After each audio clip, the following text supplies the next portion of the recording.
Buenos días a todas y todos. Mi nombre es Nina Murray y soy responsable de política e investigación en la Red Europea sobre Apatridia, INS en sus siglas en inglés. Es un placer moderar este evento hoy y daros la bienvenida en nombre de la red y nuestros colaboradores y socios de la red en España, Fundación CEPAIM.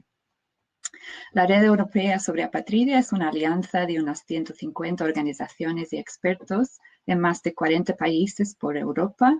Colaboramos y trabajamos juntos hacia la erradicación de la apatridia, la prevención y reducción de la apatridia y la realización de los derechos de las personas apátridas en Europa. Y lo hacemos a través de incidencia, de sensibilización y formación. Fundación CEPAIM es miembro de INS desde 2017. Es una organización que apuesta por una sociedad inclusiva y que interviene directamente con personas apátridas en sus distintos programas, como el sistema de acogida de protección internacional, por ejemplo. Nos alegra mucho el interés por el tema de la apatridia en España. Casi 250 personas se apuntaron para el webinar hoy y veo que somos ya casi 65, 70 personas ya aquí en directo desde diferentes regiones de España y otras partes. Estamos viendo de dónde son la gente aquí en el chat, desde León, Brujas, Madrid, de Vigo y muchos sitios más. La encuesta que hemos hecho ahora, al principio, nos dice que la gente aquí hoy tiene hasta cierto punto conocimiento suficiente para abordar la apatridia en su trabajo, unos 44% de las personas. Y hay gente también que dicen que no tiene mucho conocimiento, unos 30% por ahí de personas. Así que tenemos aquí una mezcla de conocimiento sobre el tema. Este webinar hoy forma parte de una serie de eventos que organizamos junto con CEPAIM y después de haber tenido que aplazar nuestra conferencia regional en Alicante este año, desgraciadamente por motivos del COVID-19. Y ayer fue el primer evento de la serie. Estuvimos con socios y socias de la red, activistas y representantes de comunidades afectadas por la apatridia, hablando sobre la apatridia en Europa y conversando también con las instituciones europeas. Pronto se podrá ver la grabación de la sesión de ayer en inglés en nuestro sitio web. Hoy y en las sesiones del día 30, la semana que viene, y el día 7 de octubre, nos enfocaremos más en la situación en España. Y antes de presentar el objetivo de la sesión de hoy y nuestros ponentes, os explico unas pequeñas cuestiones técnicas. Primero estamos grabando el webinar y para compartirlo después con todos vosotros y vosotras y con quienes no han podido asistir hoy. Vuestros nombres y preguntas en el chat no aparecen en la grabación. Los micrófonos y cámaras del público están inhabilitados, pero os animamos, que veo que ya lo hacéis, a hacer preguntas y comentarios a través del chat. Y intentaremos responder a las preguntas al final de la sesión. Bueno, el objetivo de la sesión de hoy es presentar el índice de apatridia, the Statelessness Index, que es la base de datos más completa de la situación de la apatridia en España y en 23 países más por toda Europa. Nuestro primer ponente, Nacho Hernández, de Fundación CEPAIM, nos va a explicar más sobre esta herramienta analítica y comparativa que hemos creado desde la red con nuestros socios y socias en cada país.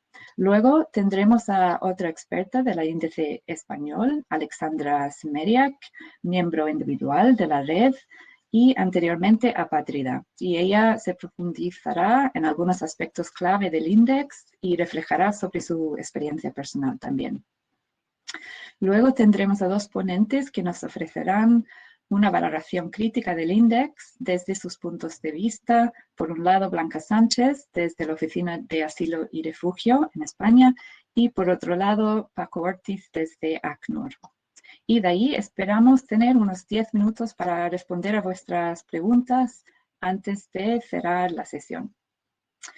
sin más, quiero presentar a nuestro primer ponente, a Nacho Hernández.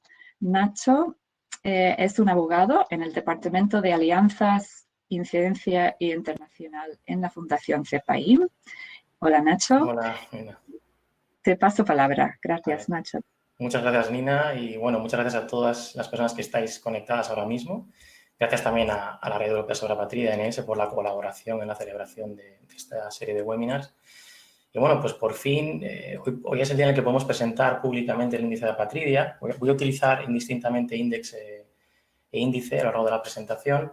Esperábamos presentarlo en mayo de este año en la Universidad de Alicante, como se ha referido Nina, con muchos de vosotros y vosotras, pero bueno, la pandemia nos ha obligado a aplazar indefinidamente el evento, aunque bueno, seguimos confiando en que podemos celebrarlo un día más adelante cuando sea seguro. En todo caso, bueno, pues ahora lo que vamos a hacer es pasar a explicar en qué consiste el índice de Apatridia y hacer un breve recorrido por su contenido con las principales conclusiones que vamos a extraer de él. Lo que sí voy a hacer antes de todo va a ser, vamos a pasarnos una pequeña encuesta, como que veis ahora mismo a la derecha, que es para conocer un poco hasta qué punto podéis conocer o sabéis de qué se trata el índice o el índice de Apatridia. Vamos a esperar unos segunditos a ver cómo...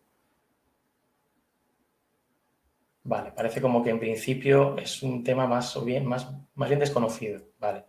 Pues la idea de esta presentación es que conozcáis en qué consiste, para qué sirve, y lo que vamos a hacer también es un breve recorrido pues, sobre su contenido con las principales conclusiones. Este índice da para muchos webinars, pero vamos a intentar sacar un poquito lo más esencial de ello. Pues, en primer lugar, pues la Apatridia es una violación de derechos humanos que afecta a 10 millones de personas o más en el mundo y a miles en España. Y el índice pues, es una herramienta que ofrece una panorámica general, pero también detallada, del estado de la cuestión en España. Y se trata de una herramienta de NS, de la red, elaborada en conjunto con socios de la red en los estados que son analizados. Como ha dicho Nina, actualmente hay 24 estados y se sumarán 3 más a final de este año, que serán Albania, Irlanda y Croacia. Se trata de una investigación que es realizada y revisada por personas expertas en la materia y también luego por NS. En el caso de España, la investigación ha sido coordinada por Fundación CEPAIM, pero ha sido elaborado conjuntamente por nuestra organización, por la Comisión Catalana de Ayuda al Refugiado, por Arsenio García Cores, que es abogado en Derechos Humanos y miembro individual de NS, y por Alexandra, quien acaba de presentar Nina. ¿Para qué sirve el índice? Pues más o menos lo he explicado, pero es principalmente para conocer la problemática asociada a las personas apátridas en España. En general, ofrece ejemplos de buenas prácticas y de lagunas existentes en la protección de personas apátridas. Se trata además de una herramienta que no solo es evaluativa, porque también puedes comparar a través de esta herramienta cómo está la situación en otros estados que han sido analizados.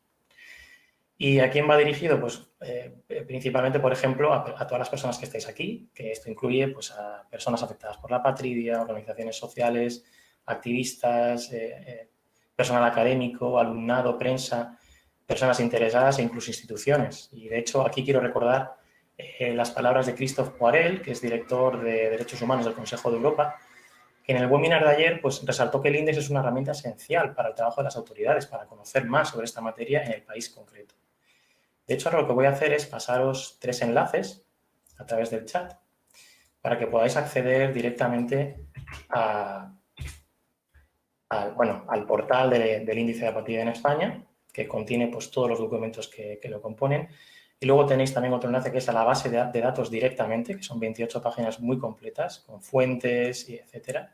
Y luego ya es un resumen ejecutivo, que este sí que está en español, con las principales conclusiones y recomendaciones que parten de ese índice, del índice en general. Pues el índice, se divide en varias secciones y tiene en cuenta los pilares que están reflejados a la derecha, que deben estar presentes cuando se aborda la apatridia, que son la identificación y protección de personas apátridas y la prevención y reducción de la apatridia. Cada sección, además, luego es evaluada conforme en función de si es positivo, si es buena práctica o si hay unas graves lagunas que hay que abordar.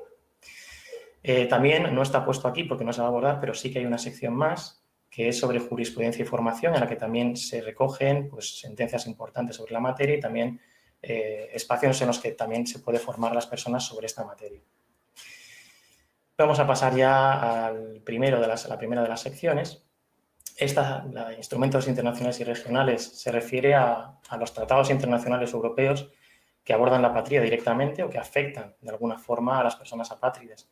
Como veréis, en la parte izquierda, bueno, pues España saca la mejor nota posible, porque esto se debe principalmente, bueno, a que España ha ratificado las dos convenciones fundamentales sobre esta materia, que son la Convención sobre el Estatuto de los Apátridas del 54, que se centra en la protección jurídica de estas personas, y, bueno, recientemente en 2018 ratificó la Convención para reducir los casos de apatrida del 61, cuyo objetivo es precisamente ese, evitar el sufrimiento de apatridia, ya sea originaria, es decir, en el nacimiento, o sobrevenida con motivo de una renuncia, pérdida o privación de una nacionalidad.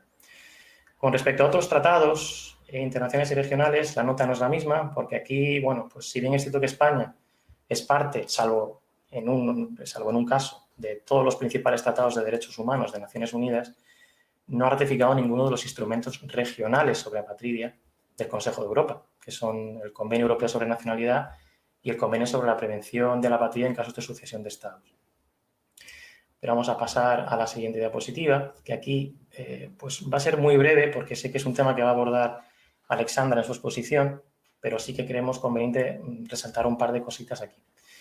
Y... se ha pasado. Aquí, perdona. Vale. Pues aquí, respecto a la información estadística, sí que queremos resaltar que es importante la identificación de personas apátridas, porque identificar significa conocer las causas, conocer las consecuencias, y eso implica que así se puede ofrecer una protección efectiva a esas personas y también se pueden tomar políticas efectivas para prevenir y reducir esa apatridia. En España hay una multitud de fuentes, que las proporciona, por ejemplo, ACNUR, la propia Oficina de Asilo y Refugio, el Eurostat en la Unión Europea y el Instituto Nacional de Estadística, pero las cifras son dispares, es decir, es una situación bastante compleja.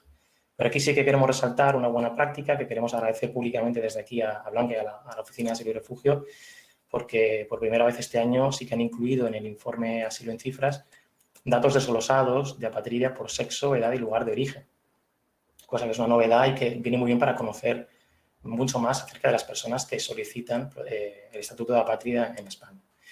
Y en cuanto a la detención, pues carecemos de datos públicos sobre esta materia en cuanto a las personas apátridas detenidas y solo hemos podido conseguir información para el INDEX a través del portal de transparencia. Y por otro lado, simplemente queremos recordaros que ahora mismo pues, los CIEs, los centros de internamiento de extranjeros, están ahora mismo temporalmente vacíos debido a la pandemia, por lo tanto no hay ninguna persona detenida en estos momentos. Vamos a pasar ya al meollo, quizá a la parte que hay que resumir mucho porque hay muchísima cantidad, muchísimo contenido para explicar aquí. Y, en primer lugar, lo que hay que resaltar como buena práctica es, evidentemente, la existencia de un procedimiento específico para reconocer un estatuto de apátrida. Aunque la Convención del 54 obliga a los Estados a proteger a las personas apátridas con una serie de obligaciones, sí que es verdad que no exige que los Estados establezcan un procedimiento específico para reconocer este estatuto. Sin embargo, el procedimiento es una garantía esencial. Es decir, si no tenemos un procedimiento, ¿quién es apátrida? ¿Cómo sabemos quién es una persona apátrida? Si no sabemos quién es apátrida, ¿qué protección podemos ofrecer? ¿Qué estatuto?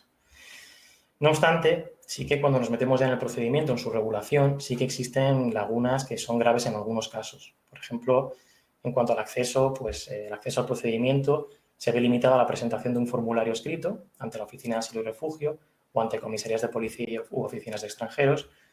A diferencia del procedimiento de protección internacional, no cabe la posibilidad de formalizar estas solicitudes en puestos fronterizos o desde dentro de los centros de entrenamiento de extranjeros. Con respecto al examen, pues consideramos una buena práctica que sea la Oficina de Asilo y Refugio, el organismo competente para tramitar las solicitudes, porque se trata de un órgano centralizado y, por lo tanto, especializado en la materia. Pero ¿qué sucede? Que pues, para que un procedimiento sea eficaz hace falta que haya garantías. Y fundamentalmente aquí nos referimos, pues, por ejemplo, a los servicios de interpretación, que sí están disponibles durante la tramitación de la solicitud, pero no durante la presentación, así como al acceso a la asistencia jurídica letrada, jurídica gratuita, que no está contemplada en ningún momento del procedimiento, que es un grave problema para muchas personas. Por otro lado, además, el plazo máximo de 3 meses para resolver no se cumple en la práctica y tampoco existe un mecanismo de derivación entre el procedimiento de protección internacional y el procedimiento para el reconocimiento del estatuto de apátrida, a pesar de que sea la propia Oficina de Asilo y Refugio la encargada de tramitar ambos tipos de solicitudes y de que puede actuar de oficio si lo estima pertinente. En cuanto a la protección, es más de lo mismo. Las personas solicitantes, por ejemplo, no tienen un derecho pleno a la permanencia en el territorio mientras dure la solicitud, ya que el reglamento dice que pueden recibir una autorización de permanencia provisional en territorio, es decir, es algo potestativo. Y en ese sentido, pues en ese caso recibirían una tarjeta conocida como tarjeta verde que en muchas ocasiones tarda mucho tiempo en llegar a la persona destinataria. Y en general, pues no reciben el mismo trato que las personas solicitantes de asilo en España. Por ejemplo, no tienen autorización para trabajar mientras dura el procedimiento. No existe una protección específica frente a la detención migratoria y a la expulsión del territorio, que esto es algo bastante grave si las personas no se encuentran con la tarjeta verde que hemos mencionado.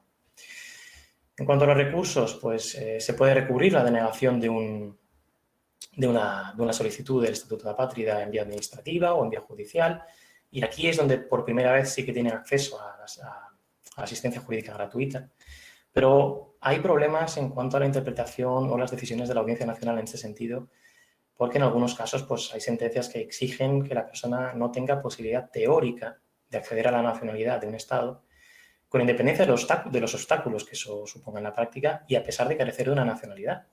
Por ejemplo, hay una sentencia del 5 de febrero de este mismo año que textualmente dice: no basta con no tener una nacionalidad, siendo necesario estar en situación de no poder optar a una nacionalidad. Es decir, eso, pues, realmente hay un problema de definición en cuanto a la situación de apatría en España. El estatuto, pues, vemos que tiene la máxima puntuación. Es verdad que el reconocimiento conlleva automáticamente un permiso de residencia de larga duración, autorización para trabajar, y además se les concede un documento de viaje específico a efectos de pasaporte para que puedan desplazarse. Aparte, también tienen acceso a otros derechos, sanidad, educación, etcétera, que le corresponde a toda persona que tenga un permiso de residencia permanente en España. Donde sí que hay un problema es en el acceso a la nacionalidad. Aquí es una grave laguna, porque bueno, pues el artículo 32 de la Convención del 54 insta a los Estados a facilitar la naturalización de las personas apátridas en su territorio. Esto es algo que se ha hecho con las personas refugiadas, quienes pueden adquirir la nacionalidad española por residencia a los 5 años. En cambio, las personas apátridas están sujetas a la regla general de 10 años, a pesar de la existencia de plazos menores como el de 5, incluso 2 o 1 año. En los webinars de la semana que viene y del próximo 7 de octubre abordaremos precisamente estas partes del procedimiento y la necesaria reforma del Código Civil para agilizar la adquisición de una nacionalidad española por parte de personas apátridas. Y bueno, vamos a ya brevemente finalizar el último apartado relevante en ese sentido, que es sobre la prevención y reducción de la apatría, que aquí, como veréis, pues es donde mejor nota saca España. Por un lado, hemos dividido en apatría originaria y sobrevenida para explicarlo conceptualmente más fácil. Apatría originaria, recordemos que es la que surge en el momento del nacimiento, y apatría sobrevenida es la que surge cuando una persona con una nacionalidad, ya sea a través de la renuncia, de la pérdida de la privación, se convierte en apátrida. En general, en España se aplica el criterio ius sanguinis, que es el que establece un vínculo de sangre o parentesco para la atribución de nacionalidad española en el nacimiento. Eso quiere decir que la persona nacida de padre o madre españoles es española, como también lo es el menor adoptado por padre o madre españoles. Pero en cambio se aplica el ius soli, que aquí es un criterio que utiliza un vínculo de territorio, de nacimiento en el territorio, para prevenir la aparición de casos de apatridia. En este sentido, por ejemplo, pues es española la persona nacida en España de padre y madre apátridas o que no puedan transmitir su nacionalidad. Son los que la normativa reconoce como aquellas personas que de otro modo serían apátridas, es decir, que si no se les concede la nacionalidad española en ese momento, serían apátridas. También sucede en este caso con los nacidos en España cuya filiación sea indeterminada. Y ya para finalizar con la apatría sobrevenida, pues por un lado la nacionalidad española de origen está protegida frente a la apatría. La renuncia y la pérdida de este tipo de nacionalidad está sujeta a la posesión de otra nacionalidad. Es decir, hay una garantía bastante importante. Sin embargo, si se trata de nacionalidad no de origen o derivativa, existen 2 casos en los que la pérdida de dicha nacionalidad sí que puede derivar en apatría. Se trata de la adquisición de la nacionalidad española a través de fraude, falsedad o ocultación, o entrar en el ejército o ejercer cargo público en el extranjero contra la prohibición expresa del gobierno. Se trata de 2 excepciones contempladas en la Convención del 61 y aunque la puntuación en este sentido sea alta, porque la normativa española cumple con los estándares internacionales, sí que desde Fundación CEPAIM, en ese sentido, sí que consideramos necesario eliminarlas, porque consideramos que hay que evitar la apatridia en ese sentido y, de todos modos, se trata de una violación de derechos humanos. Y bueno, voy a dejarlo aquí para dejar más espacio a los demás ponentes. Lo siento por haberme extendido. Simplemente quiero comentaros que estamos ya en fase de revisión de este índice, que lo hacemos de manera anual y que publicaremos actualización con respecto a los datos de 2020 en marzo de 2021. Y eso es todo. Muchísimas gracias. Muchísimas gracias por esa introducción muy completa del INDEX en España. Y veo que hay alguien que pide un enlace a la sentencia del 5 de febrero que mencionaste. Seguro que lo podemos compartir en el chat. Ahora pasamos palabra a Alexandra Semeriak, otra experta que ha colaborado en la producción del Índex español, para profundizar hola Alexandra, en algunos aspectos clave del Índex. Alexandra, además de ser anteriormente no ciudadana de Letonia, es especializada en migraciones por la Universidad Pompeu Fabra y miembro individual de la red desde 2015. Actualmente coordina el programa de acogida para personas apátridas y solicitantes y beneficiarias de protección internacional en la Fundación Social Hijas de la Caridad en Barcelona. Alexandra.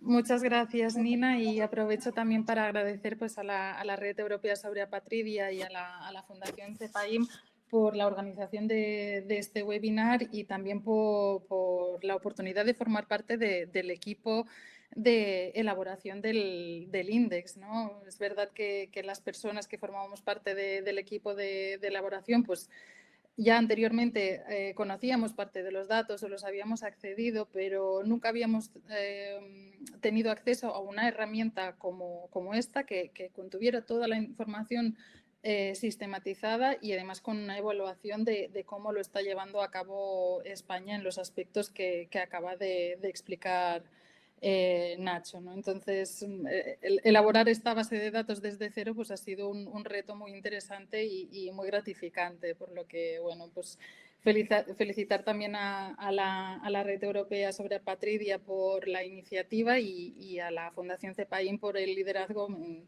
poder crear esta máquina, ¿no? de información y de recursos que obviamente pues deberá ir actualizándose, como comentaba también Nacho, para pues, aportar datos nuevos y detectar y dar respuesta pues, a las necesidades de las personas apátridas y ser eficiente para la intervención desde los ámbitos de las instituciones y desde las entidades del tercer sector. Y como persona pues, que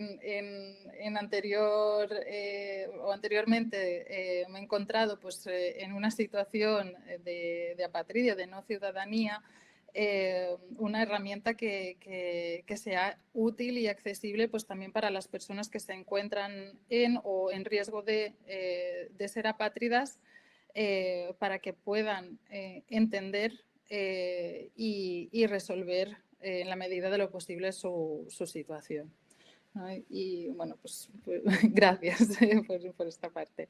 Y como comentaba pues, en su introducción Nacho, sí que me gustaría aprovechar pues, los minutos que tengo disponibles para profundizar pues, en dos ámbitos concretos del índex, ¿no?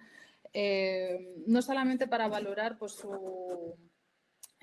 su importancia o analizar los posibles cambios que se han podido dar desde el momento de su elaboración hasta hoy en día, porque Nacho ya introducía uno de los cambios más importantes, ¿no? Pero también para plantear ya algunas cuestiones o algunas preguntas que me parecen relevantes de cara a la actualización del índice el año que viene sobre la información de la que dispondremos pues, en este 2020, ¿no? Entonces, por una parte, el apartado referente a datos de población apátrida, en la cual pues, se examina, como decía Nacho, la disponibilidad de las fuentes de datos demográficos sobre personas apátridas en nuestro país.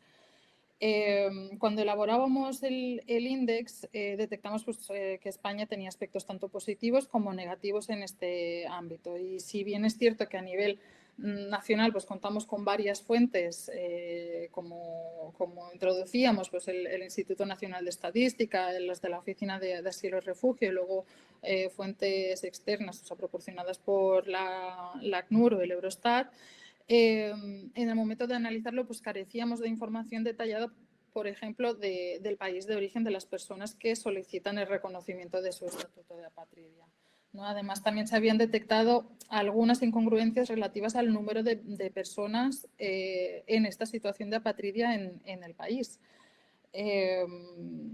Ya sea por una falta de uniformidad en los criterios estadísticos utilizados para elaborar estos datos, o porque se solapen algunas de las categorías que se utilizan en las diferentes fuentes, ¿no? Entonces, hasta el momento, el Ministerio de Interior publicaba anualmente los datos referentes al número de solicitudes de reconocimiento de la condición de apátrida y el número de resoluciones favorables y desfavorables. Pero sí que pues, la novedad de este año es que por primera vez disponemos de información ampliada y desagregada, y esto es algo que para las personas que trabajamos en el ámbito y que hemos trabajado sobre el índice, ¿no? Es algo muy motivador porque nos da pie a poder entender mejor, investigar más sobre las necesidades, sobre las causas y sobre las oportunidades de las personas apátridas que se encuentran en nuestro país, y poder dar así una respuesta acorde y eficiente desde las entidades y las instituciones que atendemos a este colectivo, ¿no? Y revisando un poco los datos a los que tenemos ahora acceso a través de esta nueva publicación desglosada sobre las solicitudes y las resoluciones, me quiero lanzar con algunas preguntas, con algunos planteamientos para poder tener en cuenta para el futuro, ¿no? Y es que hay algunos datos que me han parecido muy curiosos y que creo que pueden ser pues, el inicio de algún nuevo estudio o alguna nueva investigación, ¿no? Por ejemplo, hay un dato que podría sorprender, que es el bajo número de solicitudes de personas de Palestina, cuando hay un número elevado, bastante elevado, de solicitudes de protección internacional de personas del mismo país. Me pregunto si esto sucede porque son todos solicitantes que cuentan con un pasaporte de Estado palestino, del Estado observador de la ONU, y que, por tanto, como según una sentencia anterior, ¿no?, que se dio aquí en España por el Tribunal Supremo, se entiende que no cumple con el requisito de no ser reconocido por ningún Estado, aunque Palestina no sea reconocido como tal por España. O es que dentro del grupo hay personas palestinas desplazadas y que no cuentan con esta protección y que, por tanto, sí que deberían ser reconocidas como apátridas, ¿no? O se deciden estas personas por el trámite de solicitud de protección internacional en vez de reconocimiento de la condición de apátrida por un mero motivo práctico, ¿no? Y los derechos a los que tienen acceso cuando solicitan protección internacional en vez del reconocimiento de las personas apátridas, ¿no? Nacho introducía un poco el tema de la nacionalidad, ¿no? Es que una vez reconocida la protección internacional, al cabo de 5 años, las personas que han obtenido pues, la protección subsidiaria o el reconocimiento del estatuto de refugiado pueden acceder a la nacionalidad, mientras que las personas apátridas, una vez reconocidas como tal, tienen que esperar 10. ¿No?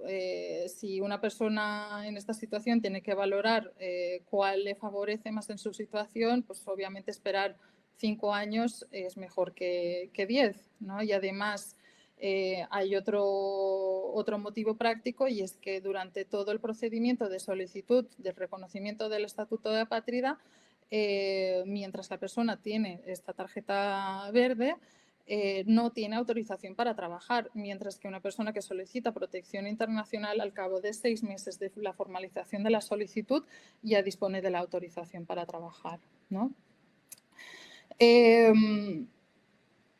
Teniendo también en cuenta pues, que seguimos teniendo un alto número de solicitudes de personas de Siria, hay que tener en cuenta que Siria tenía una población, hasta antes del conflicto, un número de habitantes bastante alto de personas de origen palestino que no tenían la nacionalidad siria. Entonces, también sería interesante poder indagar si de estas solicitudes hay personas de origen palestino que en realidad podrían solicitar el reconocimiento de su estatuto de apatridia. Otro dato curioso al que me gustaría hacer referencia es que hay personas solicitantes, en estos datos publicados, hay personas solicitantes de países como el Líbano, que es uno de los 25 países del mundo que tienen leyes de nacionalidad discriminatorias y donde, por tanto, las mujeres no pueden pasar su nacionalidad a sus hijos, ¿no? Observamos que en la estadística, además, de los datos publicados por la OAR, que entre estas personas solicitantes del Líbano hay menores de edad, ¿no? ¿Se debe esto, o sea, es esta solicitud consecuencia de esta ley discriminatoria o hay algún otro motivo, ¿no? Y un último dato que sí que me gustaría comentar también en relación pues, a los datos estadísticos, para no extenderme mucho más tampoco en este punto, es que en el informe se observa también que España es el segundo país en número de solicitantes, o sea, el país de origen, en número de solicitudes de reconocimiento de apatridia. Y de estos casos, la mayoría además son menores de edad, ¿no? Además, se ve también que este mismo grupo es el que tiene una tasa elevada de resoluciones desfavorables. Entonces me planteo, ¿por qué se realiza esta solicitud y no otra si parece que igualmente se va a resolver desfavorablemente? ¿Es una cuestión de desinformación? ¿Hay detrás alguna otra problemática relacionada con el registro de los nacimientos o de la adquisición de la nacionalidad por nacimiento en territorio español? O ya más allá, tiene que ver con, por ejemplo, con las gestaciones subrogadas, ¿no? Y mientras están a la espera de la resolución de esta solicitud y hasta que no obtengan la residencia o la ciudadanía a través de otra vía, están estos menores en una situación de limbo legal o desamparo, ¿no? Yo creo que son preguntas importantes a plantearse en el marco de la redacción y de la prevención de la justicia, porque al final conocer las causas y las consecuencias, que antes no lo podíamos hacer con tanta exactitud sin tener estos datos disponibles, ¿no? Pues permite prepararse y responder a las necesidades a nivel local y global. Y disponer de esta información pues permitiría a España ser referente en buenas prácticas y abogar por cambios a nivel global en materia de apatridia. Creo que es una oportunidad muy buena también para que cumplamos con las obligaciones internacionales que tenemos en esta materia y avanzar en estas prácticas, ¿no? Y por último, antes de que se me acabe el tiempo, sí que quisiera hacer también una referencia al apartado de la detención migratoria, pues en la cual, como decía Nacho, se analiza la legislación, las políticas y las prácticas relacionadas con la detención de personas migrantes en general, pero analizando pues, en concreto la situación de las personas apátridas.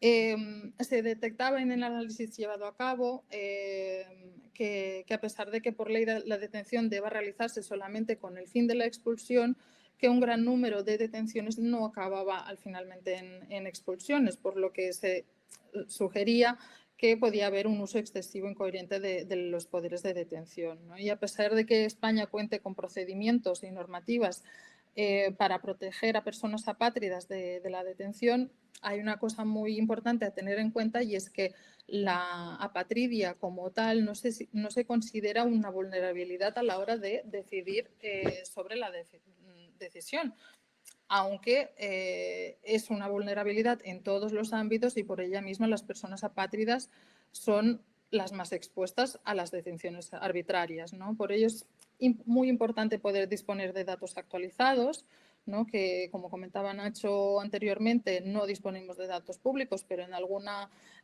solicitud de información que se había hecho, pues, al Ministerio, se había confirmado que no había personas apátridas en detención, ¿no? Pero aunque en ese momento no hubiera, y aunque actualmente los CIES estén cerrados, es importante potenciar medidas alternativas que están dispuestas por ley, pero que no se están poniendo en práctica, ¿no? Y mejorar, y una de las mejoras también más relevantes es poder permitir que las personas apátridas puedan formalizar la solicitud de reconocimiento de su estatus de apátrida desde los centros de internamiento de extranjeros, como se puede hacer en el caso de las personas refugiadas y solicitantes de protección internacional, ¿no? Garantizando así este derecho a todas las personas. Y por último, para no excederme en el tiempo, me gustaría cerrar con una reflexión final referente a la detención. Si bien es cierto, pues, que existen garantías para las personas apátridas ya reconocidas o solicitantes en posesión de una tarjeta verde, que no sean detenidas, si no dispone de ninguna documentación que lo verifique, las personas apátridas quedan expuestas al riesgo de ser arbitrariamente detenidas. Y aunque ahora los CIES estén cerrados, en el momento que se vuelvan a abrir, y teniendo en cuenta, o sea, si es en los próximos meses, sí que creo que es importante plantearse, pues, desde las entidades y las instituciones, la intervención en este ámbito, porque teniendo en cuenta el panorama actual en cuanto a acceso a trámites administrativos en las oficinas de extranjería y en la subdelegación del Gobierno, que debido, pues, a la situación de crisis sanitaria está sufriendo, pues, grandes retrasos en la posibilidad de iniciar y de progresar en los trámites, pues sí que creo que es importante tenerlo en cuenta de cara a cuando vuelvan a estar abiertos los CIES, ¿no? Que no suceda que las personas apátridas queden expuestas a este riesgo por no poder realizar un trámite al que tienen derecho. Muchas gracias. Tenemos tiempo para preguntas. Gracias por compartir tu experiencia y conocimiento en el tema, y por subrayar unos puntos importantes, tanto de mejoras como de desafíos que permanecen todavía. Gracias. Ahora presento a Blanca Sánchez. Blanca es la jefe de Servicio de Procedimientos Especiales en la Oficina de Asilo y Refugio. Es licenciada en Traducción e Interpretación, con máster en Relaciones Internacionales.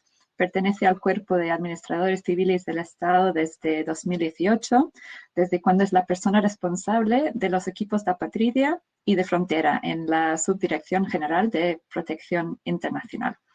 Blanca va a darnos su valoración crítica del INDEX y hablarnos sobre el estado de la cuestión de apatridia desde la perspectiva de la OAR durante la pandemia y la nueva normalidad que vivimos. Gracias, Blanca.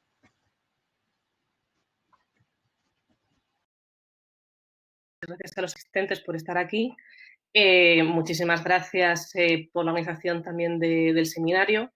La verdad es que es una lástima que no hayamos podido vernos en persona en mayo, cuando estaba planteado este seminario en Alicante, porque creo que me estoy dando cuenta a raíz de vuestras exposiciones previas que hay muchas cuestiones que hubiera sido estupendo abordarlas en persona, pues en los intercambios entre una sesión y otra, o incluso entre las preguntas, etcétera. Entonces sí que es verdad que Alexandra ha hecho algunas cuestiones que voy a intentar meterlas yo también en mi presentación, aunque sea un poco así espontáneo, porque me parecen temas muy importantes y de bastante relevancia y que a lo mejor explicarlos puede eliminar ese tipo de dudas o confusiones que hay acerca de la Apatridia y de los datos. También me gustaría daros muchísimas gracias por la elaboración del índice. La verdad es que es una herramienta fundamental para los poderes públicos. A nosotros nos pone frente a un espejo y eso es muy, muy, muy positivo. De hecho, bueno, en asilo no dejamos de estar constantemente consultando información de país de origen, etcétera, para ver cómo se evalúa el trato de los estados hacia los solicitantes, bueno, hacia las personas a las que tiene el deber de proteger, y en este caso pensar que otras personas pueden analizar nuestra forma de abordar la Apatridia en España y que nosotros mismos podemos ver cómo se ve desde fuera, me parece fundamental. Además nos permite proceder a hacer, o nos sirve como herramienta para benchmarking, para ver cómo se hace en otros estados, qué podemos mejorar, que es una obsesión que tenemos ahora mismo, ciertamente. Y bueno, y también supone un reconocimiento al trabajo en los casos en los que vamos mejorando poco a poco. Yo quería poner el objetivo de mi ponencia, de mi pequeña charla, que bueno, intentaré ajustarme al tiempo lo máximo posible y ya pues si hay alguna cuestión se puede abordar en las preguntas posteriormente o incluso por correo electrónico, lo que sea, es una vez analizados los resultados del índice y que Nacho ha expuesto maravillosamente, me gustaría un poco contextualizar cuál es la situación de la OAR también y del propio procedimiento de Apatridia para que se pueda entender mucho mejor estos resultados, qué cosas estamos haciendo para paliar esas deficiencias y también, pues de cara al futuro, qué otras cosas podemos abordar, pero principalmente cuál es la razón de ser de que esta situación sea como es. Entonces, lo primero que tenemos que tener en cuenta es quién es responsable de Apatridia en España. Entonces tendríamos, en primer lugar, la Subdirección General de Protección Internacional, más conocida como la Oficina de Asilo, que bueno, es el órgano encargado de la instrucción de las solicitudes de apatridia. Muy importante esto porque muchas veces se piensa que todo lo que tenga que ver con apatridia pasa por la OAR. Y en realidad esto no es así. Nosotros nos encargamos única y exclusivamente de lo que es la instrucción del procedimiento. Somos un servicio pequeñito. Un poquito más adelante abordaré un poco por qué y qué problemas nos supone esto a la hora de instruir las solicitudes. Es verdad que ahora con la pandemia se ha reforzado el equipo porque, bueno, principalmente porque el equipo de frontera, que casualmente también lo llevo yo, ahora con el cierre fronterizo no está teniendo prácticamente trabajo, entonces ha sido una buena oportunidad de poder reforzar este servicio que tradicionalmente ha estado un poquito relegado, teniendo en cuenta sobre todo el contexto general de la Oficina de Asilo y del aumento de solicitudes de asilo en España. Y luego, como digo, pues la Apatridia en España también, en ella intervienen pues otros dos actores fundamentales. El segundo sería la Policía Nacional, la Comisaría General de Extranjería y Fronteras, por un lado, como eje que canaliza todo lo que tenga que ver con la Apatridia a nivel nacional, y luego las distintas brigadas de extranjería en las comisarías de policía, que son un poco las que tienen el trato cercano y el trato del día a día con los solicitantes. Y luego también estaría pues, la Secretaría de Estado de Migraciones, que es la que se encarga de las cuestiones relativas a integración. Por tanto, todo lo que tenga que ver con acogida, etcétera. Recalco esto porque muchas veces nos plantean a nosotros esa inquietud legítima sobre la falta de documentación de los solicitantes de apatridia. No es competencia nuestra. Esto sí porque, y esto es una cuestión que es debatible, pero es tal y como es, como lo ha previsto el legislador ahora mismo en España, la apatridia en España, desde el punto de vista de la oficina, tiene un enfoque más bien migratorio que de protección internacional. Es decir, tiene un enfoque más bien de extranjería y, de hecho, está regulado por la Ley Orgánica de Extranjería que de protección internacional. Como digo, creo que esto es un tema, además, que se va a abordar en otras de las sesiones del webinario, hasta qué punto se puede crear una ley global integral de todas las cuestiones de protección internacional, pero a día de hoy la cuestión es esa. Entonces, está mucho más, se enfoca mucho más desde la perspectiva de un procedimiento de extranjería que de protección internacional. Un procedimiento pues, para garantizar que una persona no tenga menos derechos que otra, una persona migrante, por el hecho de no tener ningún tipo de documentación. Es importante ver el cuánto, también os he dicho el quién, el cuánto, que tengo ahí unas diapositivas, si me las pueden... no, las tengo que lanzar yo, perdonad. Aquí, ahí, es perfecto. De forma muy breve, y luego de nuevo, pues si hago una pregunta puedo entrar un poquito en ello. Aquí vemos cómo en la actualidad bueno, ha habido, desde que contabilizamos esto en 2010, 12.356 solicitudes de apatridia. Vemos que ha habido un punto concreto en el que hubo pues, un incremento exponencial. 2013, esto tiene mucho que ver con una sentencia con jurisprudencia del Tribunal Supremo en relación a los saharauis. Y bueno, evidentemente en 2020 el número de peticiones ha caído, más que nada porque, bueno, básicamente durante 2 meses ha sido imposible para cualquier persona presentarlas, ¿no?, de manera presencial o ir a un registro a validar todos sus documentos. Aquí podemos ver un poquito cuál es un poco la proporción entre solicitudes o resoluciones desfavorables o favorables. Como novedad, hemos incorporado últimamente la posibilidad de archivar solicitudes. Ahora entro un poquito en ello. Pero bueno, cogiendo los datos de 2019, pues vemos que se han resuelto favorablemente 1.790 frente a 203 desfavorables. Voy a aprovechar para meter aquí un poco una de las cuestiones que ha dicho Nina, que es el tema de los menores.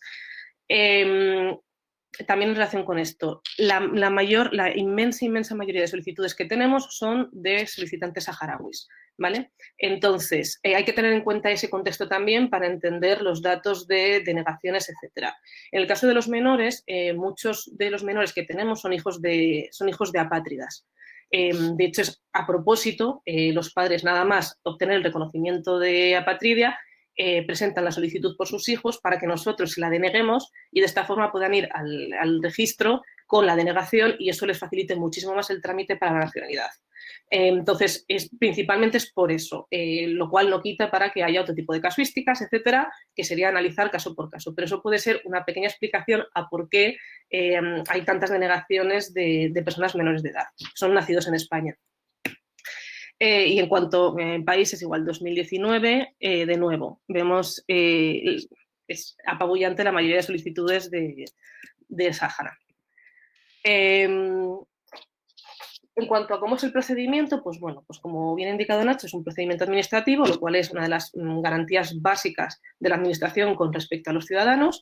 Está regulado en el Real Decreto 865 de 2001, de 20 de julio, por el que se desarrolla el reglamento de reconocimiento del Estatuto de Apátrida, y bueno, presenta ciertas peculiaridades tanto por cuestiones de extranjería que están exceptuadas de la normativa general de procedimiento administrativo y luego por el perfil de los solicitantes. Eso se tiene en cuenta pues, a la hora de ser más laxos con determinados trámites, etc. Este procedimiento se inicia, como bien ha indicado, a instancia de parte y de oficio. Una de las novedades que hemos incorporado a raíz de la pandemia, bueno, pues como reflexión, etcétera, es la iniciación de oficio de las solicitudes. Más que nada porque, bueno, como hemos empezado a archivar muchas solicitudes, eso y a raíz de la pandemia ha dado lugar a algunas solicitudes que se han archivado erróneamente y eso fue un poco el punto de inicio para plantearnos, bueno, es mucho más sencillo y mucho más garante para los solicitantes dónde va a parar si ha sido error nuestro, más que recurrir, que va a tardar mucho más, pues te avisamos y te lo iniciamos de oficio y lo resolvemos nosotros. También se está iniciando de oficio en el tema de solicitantes de asilo palestinos. No quiero terminar mi ponencia sin hacer un inciso en el tema de los solicitantes palestinos, pero prefiero dejarlo para el final. Y ahí sí que hay una conexión, que es una de las cosas que criticabais en el índice, con razón un poco hasta ahora, de que haya una conexión que se está generando entre los servicios de Palestina en la oficina de asilo y también, bueno, ahora a raíz de la última sentencia del Tribunal Supremo, que sí que considera a los aeropuertos como lugares válidos para presentar las solicitudes, pues también de frontera con respecto a apatridia. Una vez inicia el procedimiento, podemos pedir a los solicitantes que por favor mejoren la solicitud. Esto es muy importante y nos genera mucha carga administrativa.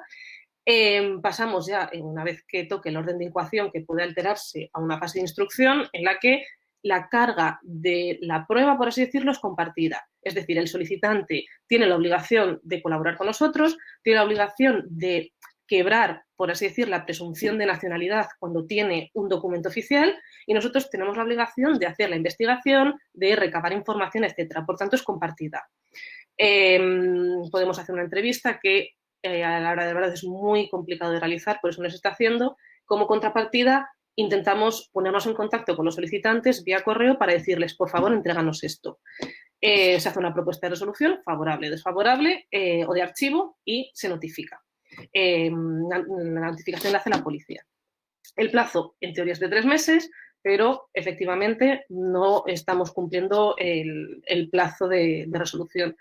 Esto al final, el que transcurran 3 meses, lo que hace es que el solicitante es un silencio negativo. Esto quiere decir que se entiende que está denegada la solicitud, pero eso no es así, es solo como una ficción hasta que se resuelva para que el solicitante pueda recurrirlo, simplemente, ¿vale? Entonces, aquí damos con el principal apunte del índice que efectivamente nos resolvemos en plazo y que muchos solicitantes no son documentados. No obstante, a la gente se le olvida también que existen otras vías de extranjería para estos casos. Existe la cédula de identidad, que está regulada además en el mismo artículo de la Ley Orgánica de Extranjería.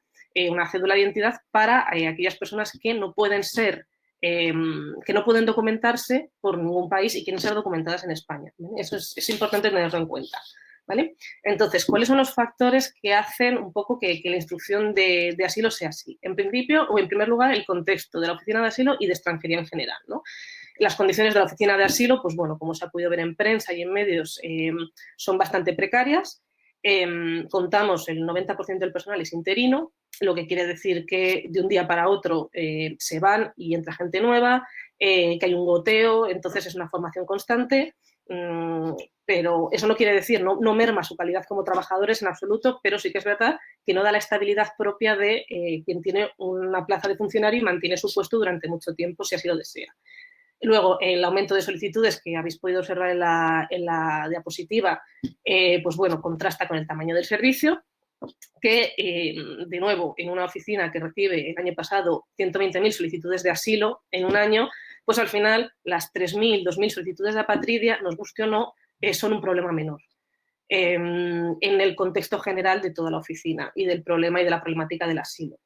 Es muy importante también que existe un enorme desconocimiento de la apatridia con respecto al asilo, y de este desconocimiento lo vemos ya no solo en los propios solicitantes, que muchas veces ni siquiera saben que están pidiendo apatridia. Esto nos pasa mucho con los saharauis, que entienden que la apatridia es una vía para regularizarse y así lo hacen constar en sus manifestaciones.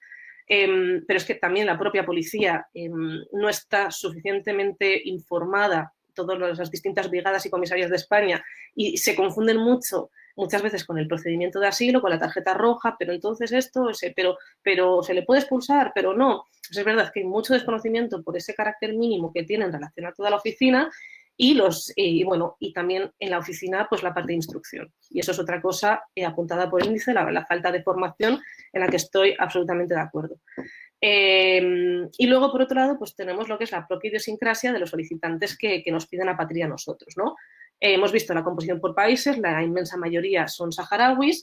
Esto hace que, por suerte o por desgracia, los instructores de apatridia nos especialicemos por completo en un país, si es que te puedes especializar del todo en un país. Pero es verdad que eso nos hace perder mucho la perspectiva, también porque se prima la cantidad frente a la calidad, sobre todo teniendo en cuenta que generalmente las solicitudes de saharaui salen favorablemente y es muy fácil resolver. Son solicitudes muy sencillas de instruir porque solo necesitamos un documento y eso ya, el resto de alegaciones son irrelevantes. Entonces eso hace que vayamos un poco dejando de lado las solicitudes mucho más complejas y los casos, por así decirlo, más bonitos desde el punto de vista de instrucción, porque no tenemos medios para ello. Eso, pues bueno, además el aumento de solicitudes, pues lo que digo, los solicitantes saharauis, pues muchas veces entienden que esto es la vía para facilitar la vía de extranjería. Muchas veces nos envían un montón de solicitudes desde el extranjero, que eso no es válido, y eso nos genera muchísimo trabajo administrativo. Además, es un colectivo que tiene serias dificultades para relacionarse con la administración.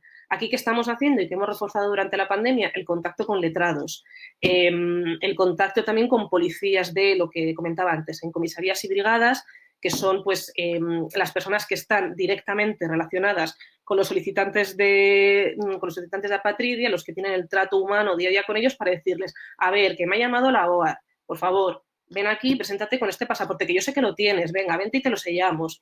O sea, que eso es lo que estamos intentando hacer, facilitar un poquito el procedimiento e intentar, en la medida de lo posible, que no exista muchas desigualdades entre quienes tienen asistencia letrada vía ONG y quiénes no. Eso es otro fallo del sistema, en la línea de lo que estáis apuntando de que no exista una asistencia letrada obligatoria. Y bueno, claves para el futuro, a modo de conclusión, que no me quiero extender más, perdón, eso, nos gustaría mucho instruir en plazo. Creo que con todas las reformas que hemos estado haciendo a raíz de la pandemia, porque nos ha dado lugar a un espacio de reflexión bastante interesante durante estos 2 meses que hemos estado en casa, no hemos podido instruir absolutamente nada de la patria porque todo el expediente es en papel, y eso nos ha permitido investigar mucho y darle vueltas a cómo podemos mejorar el procedimiento. Y ahí ha sido cuando incorporamos la figura del archivo, con varios fines. En primer lugar, para evitar solicitudes que están infundadas, de personas que pues, simplemente mandaron su solicitud y ya no se ha vuelto a saber nada más de ellos, etc.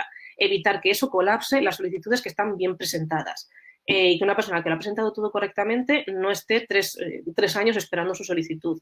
Y también para lanzar un poco un mensaje que está funcionando de verdad, de que es importante aprender eso, a relacionarse con la administración, es importante enviar bien las solicitudes, atender a los requerimientos, etc. Aquí, ahora, y cuando se te conceda en último término la nacionalidad o la residencia permanente por el reconocimiento de la patria, o la nacionalidad más adelante cuando lleves pues, los años necesarios en España.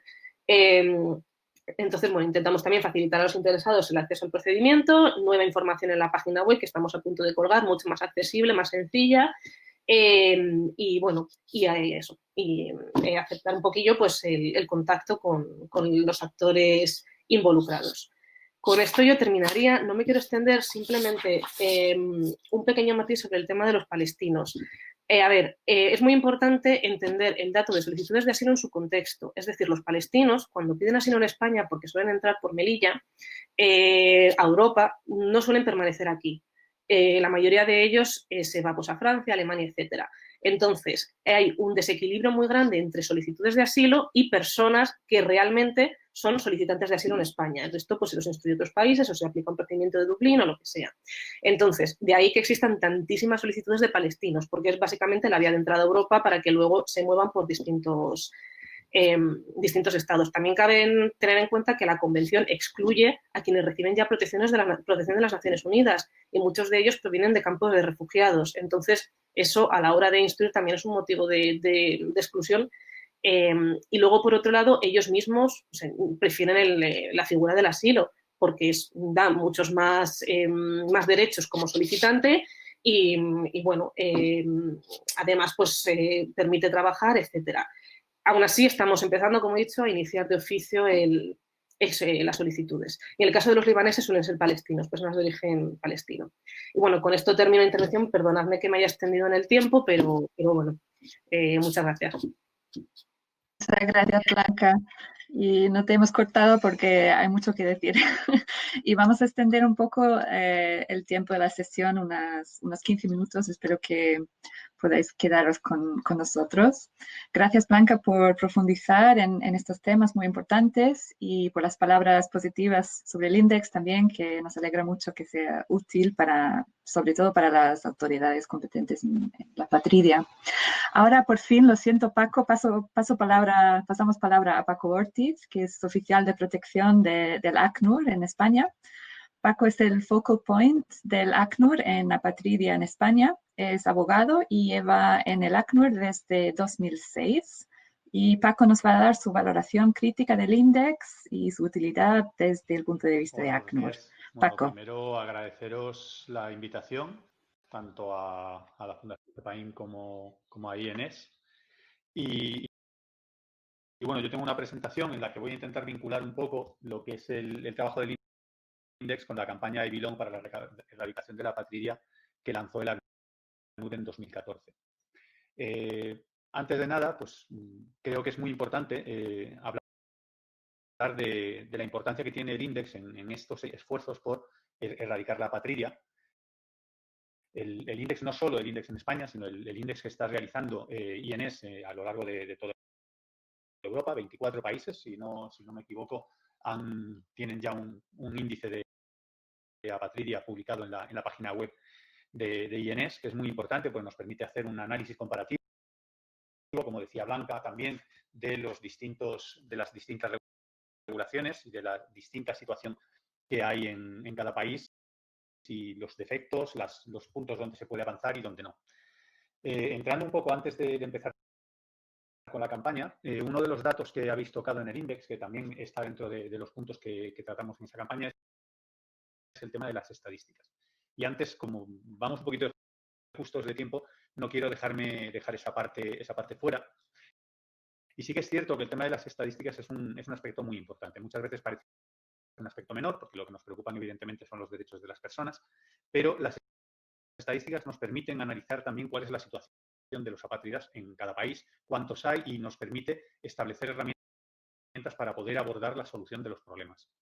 Y en el caso de España es cierto que hay un problema de conteo, de recopilación de estadísticas, porque no hay una fuente realmente fiable. De hecho, Nacho ha hecho referencia a que una parte de las informaciones que se obtienen sobre estadística procedería del censo, del INE, otra parte procedería de la Oficina de Asilo, que publica los datos de solicitantes año a año, y otra parte de los reconocimientos que se producen, y otra parte de Eurostat. Nosotros en los últimos años hemos publicado esos datos, pero hemos publicado datos que difieren de los que ofrecen tanto Eurostat como el INE. ¿Por qué? Porque nosotros vimos hasta 2016, 2017, nosotros lo que hacíamos cuando pasábamos nuestros datos para el informe de tendencias globales era repetir la cifra que nos daba el INE. Pero el INE lo que hace es una encuesta en la que pregunta a la gente por su nacionalidad. Entonces ahí no sabemos lo que cada uno va a poner. Pueden poner apátrida, pero pueden poner saharaui o pueden poner otra nacionalidad que en ese momento se le ocurra, o directamente no está rellenado ese aspecto de la encuesta. Entonces, bueno, podríamos considerar que podría ser más o menos fiable.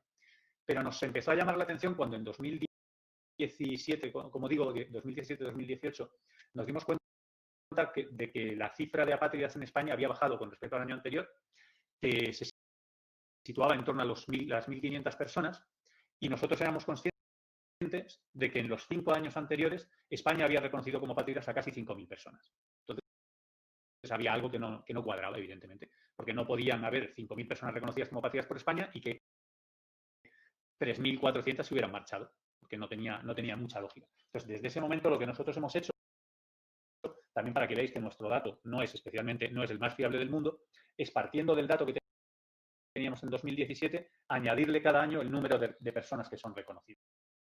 Entonces es una estimación, pero basada en algo, basada en esos datos que nos ofrece la Oficina de Asilo.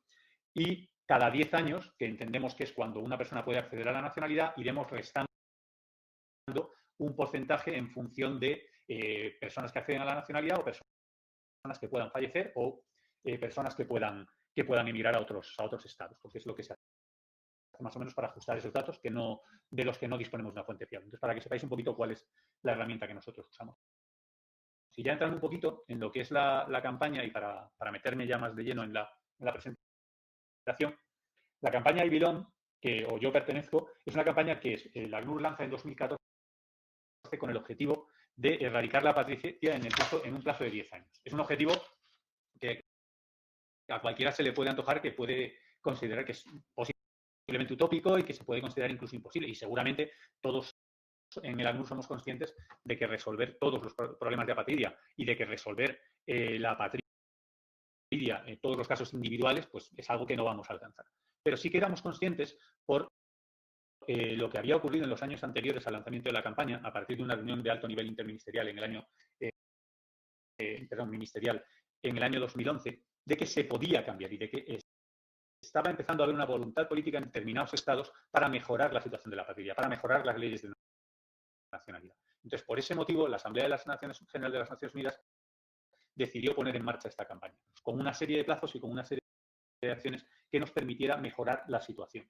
Y acciones como el índice de apatría publicado por INES de los distintos países nos permiten avanzar, nos permiten saber con datos qué es lo que está pasando, cómo están mejorando las legislaciones en los distintos países, y además nos ofrecen ese espejo para enseñarle al país que no cumple, decirle, mira, es que tu vecino sí cumple en esto y tú puedes hacerlo, porque si lo hace Moldavia, por ejemplo, que tiene un procedimiento de apatría que ahora mismo se considera modélico, pues si Moldavia ha establecido este procedimiento de apatría, pues tú lo puedes hacer también y puedes mejorar el que ya tenías. o establecer un procedimiento si es que no lo tuvieras.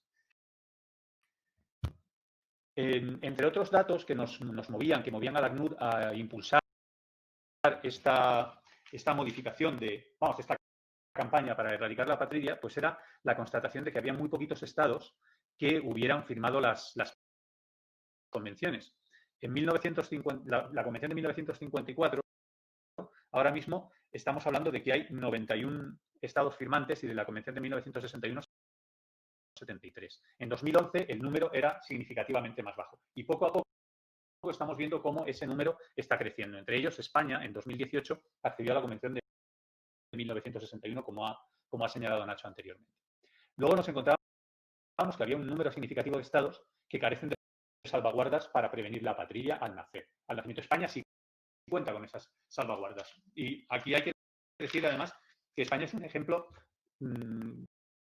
sorprendente, un ejemplo de buena práctica sorprendente, no porque sea España, sino que es sorprendente porque las salvaguardas para garantizar la nacionalidad de los nacidos en España se extiende desde el siglo XIX.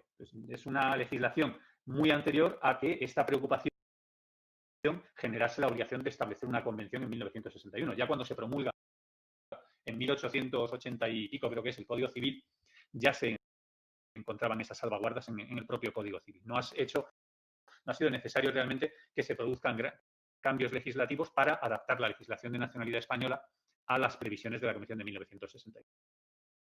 Pero sí que veíamos que en España no es el caso, pero había muchas leyes de nacionalidad que eran discriminatorias.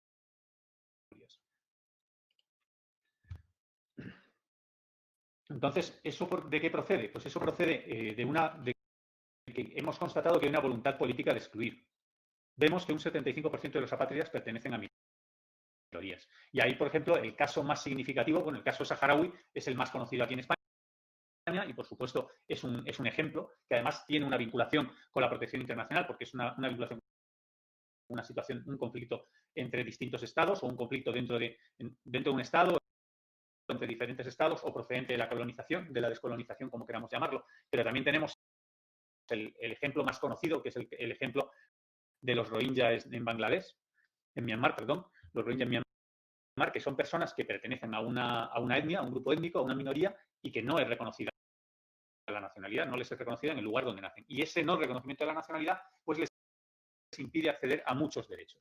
Esos derechos, pues, pueden ser el registrar un nacimiento, esos derechos pueden ser el registrar un matrimonio, el casarse con personas de una etnia distinta a la suya. Este tipo de situaciones eran las que entendíamos que había que evitar y que había que solucionar. Además, nos encontrábamos que había 25 países que no permiten la transmisión de la nacionalidad de la nacionalidad materna en las mismas condiciones que la paterna. Un ejemplo es el que nos ha dado Alexandra, por ejemplo, en Líbano. Pero otro ejemplo que también tiene mucha significación aquí en España es el caso de Siria. El hijo de una mujer siria nacido fuera de Siria no tiene derecho a acceder a la nacionalidad si no está ahí, de una mujer siria, cuando no se conoce la nacionalidad del padre o cuando no se le ha registrado con un padre que tenga esa misma nacionalidad. Esto tiene un significado dentro de España, porque España ha tenido desde 2012 hasta 2018-19 un número muy importante de solicitudes de asilo de personas procedentes de Siria. Y España les ha reconocido a la práctica, a la inmensa mayoría de ellos, una protección subsidiaria y en algunos casos un estatuto de refugiado. Pero nos hemos encontrado en esos casos con que hay menores nacidos en tránsito de mujeres sirias a los que España les ha considerado como tal, les ha considerado sirios y les ha concedido esa protección subsidiaria. Y si bien es cierto que esta situación otorga una protección y puede resolver a corto plazo, en un primer momento, la situación que están viviendo, nos podemos encontrar con que, primero, que estamos generando una situación que no es real, porque esas personas no tienen la nacionalidad que España les está asignando, no tienen derecho a esa nacionalidad siria según la legislación de sus países. Y, en segundo lugar, porque a largo plazo podemos crear un problema. Lo más normal es que no se produzca, porque esas personas podrán acceder a la nacionalidad española después de 5 años residiendo legalmente en España con esa protección subsidiaria, pero podría darse el caso de que sus padres no pidieran la nacionalidad para ellos o de que no quisieran hacerlo y de que en un momento determinado hubiera una cesación de esos estatutos de protección subsidiaria. Y en el momento en que esa cesación del estatuto de protección subsidiaria se produjera, esos menores se convertirían en apátridas. Que ya lo eran, porque de hecho no tenían esa nacionalidad. Lo que pasa es que no se ha producido ese reconocimiento. En este sentido, una de las cuestiones que nosotros hemos visto en los últimos años que se podrían mejorar en el procedimiento de asilo español y que en algunos países se está avanzando en ese sentido, creo que entre ellos Francia, en México, es la posibilidad de estudiar el estatuto de apátrida de forma en paralelo al estudio del estatuto de refugiado y de poder establecer un doble estatuto, una persona que sea reconocido como refugiado y apátrida al mismo tiempo. Esta situación, ese estudio en paralelo y ese doble reconocimiento permitiría solucionar ese problema. También, bueno, en otra cuestión que nos encontrábamos, pues es esa situación de nacionalismo, populismo étnico que es una tendencia en aumento y que lo estamos viendo cada vez más en la propia Europa occidental con una serie de partidos políticos que están llegando en algunos casos al poder y que están impulsando leyes que pueden resultar discriminatorias y que podrían llevar o podrían conducir a situaciones de apatridia en el futuro.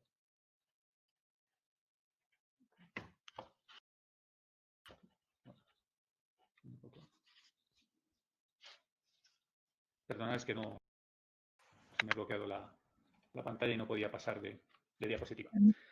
Bueno, como vemos aquí, lo que hablábamos antes del tema de las estadísticas, que es muy importante porque el número exacto de apátridas a día de hoy es desconocido. Se me ha ido la presentación, perdonad.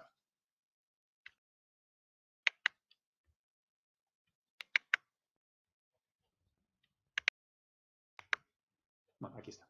La cifra registrada a día de hoy es de 3,9 millones de personas, aunque, bueno, este dato es incorrecto, es el dato de 2018, a día de hoy se calcula que hay 4,2 millones de personas. Esto puede dar lugar a una impresión un tanto errónea, porque nos puede hacer pensar que ha aumentado el número de apátridas, pero es exactamente al contrario. La campaña para erradicar la apatría lo que nos ha permitido, entre otras cosas, es registrar más personas y saber que hay más personas que son apátridas.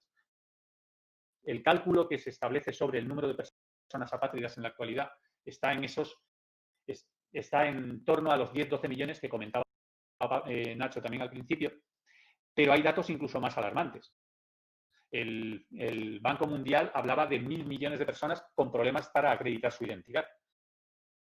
Esto es una cifra mucho más exagerada que no habla de la apatría, pero puede afectar a personas que puedan estar en un momento determinado en riesgo de apatría. Y bueno, aquí tenemos un poco las acciones del... Estoy teniendo problemas con la presentación, perdonadme un segundo. Sí, pero es que yo no puedo... Estamos viendo, Paco. El problema es que yo tenemos algo que me sale pantalla. no estoy bien, que no me permite ver. No puedo verlo bien. Bueno, da igual. Entre las distintas acciones voy a ir terminando de todas maneras porque creo que estoy ya fuera de tiempo. Y bueno, lo primero que teníamos que valorar, que se valoraba en ese plan de acción, era resolver las principales situaciones de apatridia. El segundo punto, que es de lo que hemos hablado hace un momento, es asegurar que ningún niño nazca apátrida. El tercero sería eliminar la discriminación. El cuarto, prevenir la denegación. Y luego nos vamos a ir hasta el sexto apartado, que es el que nos afectaba más de una forma más directa al caso de España. El sexto y el décimo apartados, que son el garantizar el estatuto a través del reconocimiento del estatuto de apatría, a través del establecimiento de un procedimiento y la mejora cuantitativa y cualitativa de la recogida de datos. En el caso de España, España es un buen ejemplo en ambos casos, porque, como ha dicho Nacho, como ha dicho también Blanca, es uno de los primeros estados que estableció un procedimiento de apatridia, un procedimiento para el reconocimiento del estatuto de apatridia.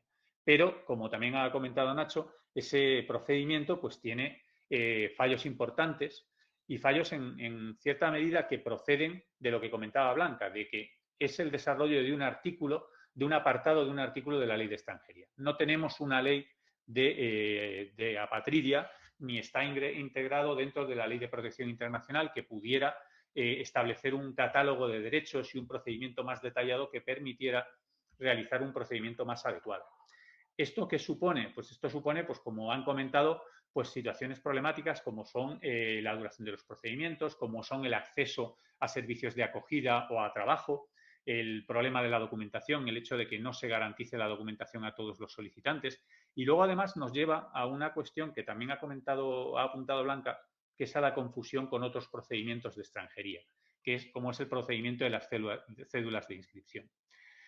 Es verdad que la inclusión del procedimiento de la apatridia en el artículo 34 se produce por dos motivos. En primer lugar, porque la Convención de la Apatridia se había suscrito en el 1997 y no había ninguna normativa para desarrollar ese procedimiento, y en segundo lugar porque ese mismo artículo 34 contemplaba la situación de los refugiados, aunque hacía referencia a la ley existente y la de los indocumentados, porque eran tres supuestos que se salían un poco de la norma general de la ley de extranjería. Y entonces en 2001 se promulgó ese reglamento. Pero ese reglamento, como digo, es un reglamento muy procedimental y que incluye un desarrollo de derechos muy escueto y bastante escaso en muchas cosas, y que perjudicaba cuestiones como la reagrupación familiar, como el derecho a la documentación de los solicitantes o el derecho al trabajo. Y el derecho al trabajo, además, supone un problema mayor, porque va vinculado o se une al acceso a los servicios de acogida. Los apátridas ahora mismo se les está reconociendo a los solicitantes de apatridia el acceso a los servicios de acogida de forma general, pero se plantea con los mismos plazos y los mismos requisitos que para los solicitantes de asilo. Con lo cual, durante los primeros 6 meses de la solicitud, más o menos podemos hablar de que estaría garantizado el acceso a esos servicios de acogida. Pero el sistema de acogida prima la situación de las personas vulnerables. Y en esas personas vulnerables se encuentran personas con familias, personas con menores o personas de una edad muy avanzada. Y si nos fuéramos a ver los datos en la publicación del Ministerio del Interior sobre las personas que solicitan apatridia, nos encontraríamos con que la inmensa mayoría de los solicitantes de apatridia vienen sin menores y están entre 20 y 40 años, que son los grupos que normalmente no se consideran como vulnerables a efectos de acogida. Con lo cual, a partir del sexto mes, lo normal es que se queden fuera del sistema de acogida y sin poder trabajar, mientras que los solicitantes de asilo, al menos en principio, a partir del sexto mes, si salen del sistema de acogida, tienen derecho a trabajar. Otra cosa es que puedan encontrar un trabajo. Pero en el caso de los apátridas, de los solicitantes de apatría, esto no se produce. Y yo creo que sin más, porque vamos muy justos de tiempo, voy a despedirme y quedo a vuestra disposición. Cualquier pregunta que podáis tener. Muchas gracias. Muchas gracias, Paco, y gracias a todos por quedarse con nosotros. Gracias, Paco, por esta información sobre el contexto global y la campaña Evolon, y también por los comentarios positivos también sobre el INDEX, que desde INS agradecemos mucho la colaboración con ACNUR, tanto en España como por Europa. Bueno, tenemos muy poco tiempo, pero quiero reconocer que tenemos bastantes preguntas aquí en el chat y hemos ido recopilando todos. No tenemos tiempo, desafortunadamente, para responder a todas, pero sé que algunas se están respondiendo en el chat mismo. Voy a pasar palabra a cada uno de nuestros ponentes por 1 minuto. Por favor, 1 minuto. Y primero voy a Blanca, porque creo que bastante preguntas iban dirigidas a Blanca. Entonces, te paso palabra a Blanca 1 minuto y luego vengo a Paco, a Alexandra y a Nacho para reflejar 1 minuto sobre las preguntas o cualquier reflexión final. Blanca, gracias.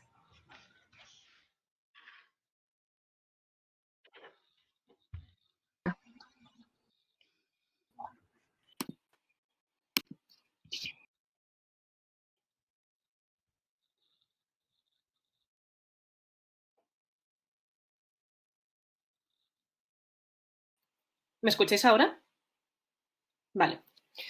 Muy breve, porque muchas preguntas se pueden contestar en el chat, las cosas así muy concretas. Me ha llamado la atención la que ha dicho que falta información de acceso público. No, cuando yo digo que falta información me refiero a falta interés en general. También por el contexto general de la oficina, como he dicho, en el que la apatridia supone un porcentaje ínfimo de las solicitudes que se tramitan ahí con respecto. Y luego también pues por la propia, digamos que asilo fagocita todo, por así decirlo, pero no se puede decir que no haya información de acceso público cuando está una normativa que está disponible para todo el mundo, como un principio básico del derecho, consultas que se pueden realizar de distinta manera a la propia instrucción, la participación en congresos como seminarios como es la mía aquí ahora mismo, o la información en páginas institucionales donde en la página del Ministerio del Interior se encuentra toda la información disponible acerca del procedimiento.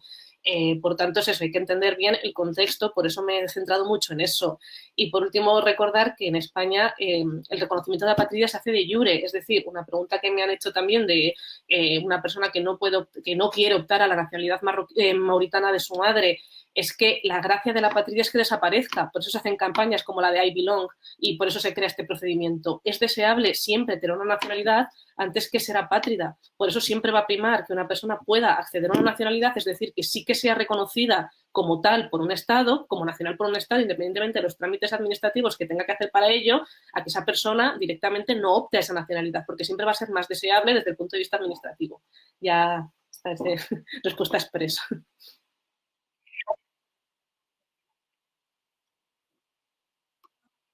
A reflejar un poco, ¿hay alguna pregunta ahí o comentario sobre tu presentación? ¿Estás ahí, Paco? Te doy palabra un minuto, si quieres. ¿No me escucháis? Vale. Creo que... A ver, no te escuchamos. Ahora sí, ahora sí.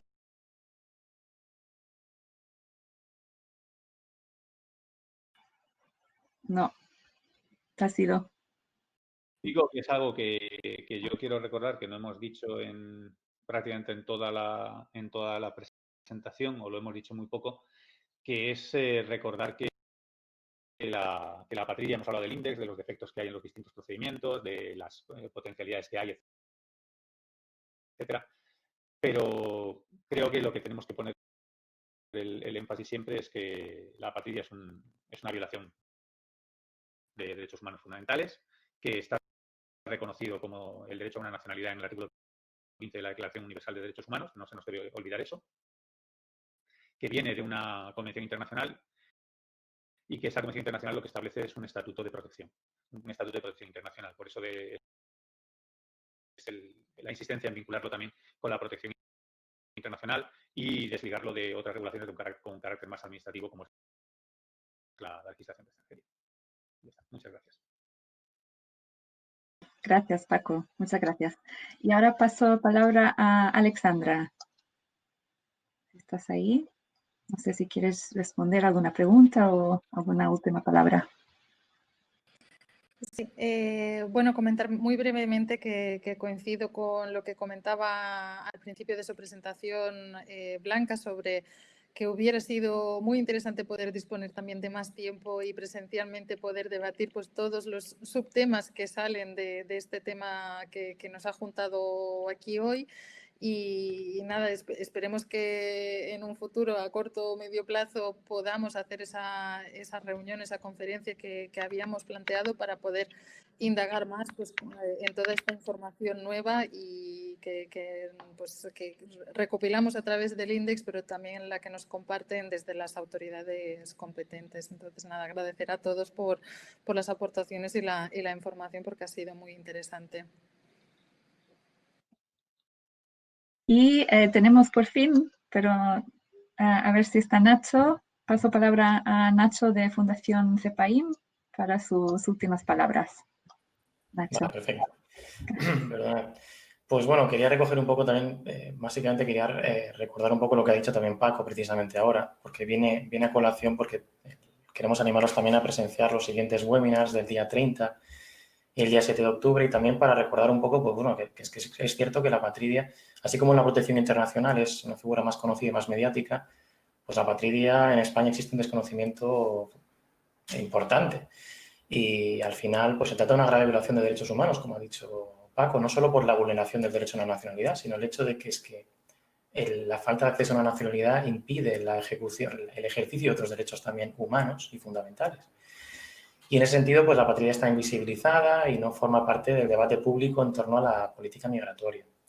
Y en ese sentido, pues creemos conveniente hacer un traslado de esa política más relacionada con extranjería y meterla ya en protección internacional, que sería el contenido del siguiente webinar del día 30, hacia una ley de protección internacional integral que recoja la patria a la vez del asilo y refugio.